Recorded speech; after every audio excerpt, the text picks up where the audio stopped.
Кніга Йова, раздзел 41. Вось жа надзея яго, падмане яго, ён згіне ад аднаго выгляду яго. Няма такіх смелых, каб патрывожыць яго, ды хто тады можа ўстаяць перад абліччам маім? Хто прыступіўся да яго і застаўся цэлым? Ну хто ж пад усім небам?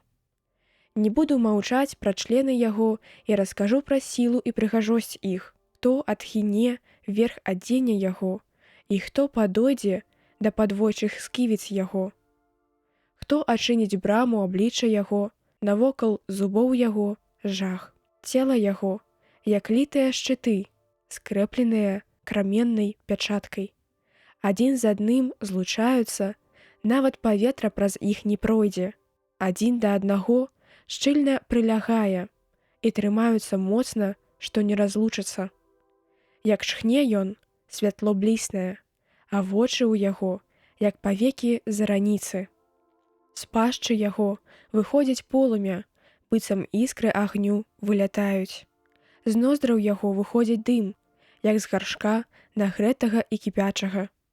Дыханне яго распальвае вуглі, і з пашчы яго выходзіць полымя. У шыі яго заўсёды сіла, і перад абліччам яго крочыць трывога. Мясістыя члены яго звязаны паміж сабою, сціснутыя, яны не здрыгануцца. Сэрца яго зацвярдзела, як камень, і стала цвёрдым, як ніжні камень млынавы. Калі ён устае, дрыжаць асілкі, паварочваюць назад са страху. Хто кінецца на яго, меч яго не ўстаіць.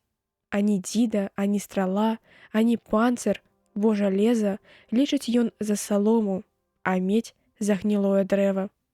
Не палохае яго стралок, у сухую сцябліну ператварыліся для яго пушачныя камяні.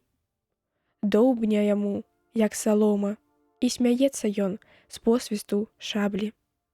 Пад ім вострыя зломкі, ён нібы гусенічны інструмент для ўціскання балота.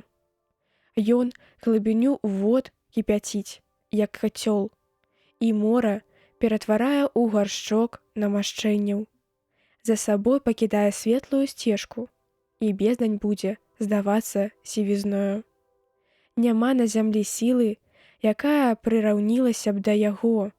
Ён створаны бясстрашным. Ён глядзіць на ўсё высокае без страху. Ён сам валадар над усімі сынамі пыхлівасці.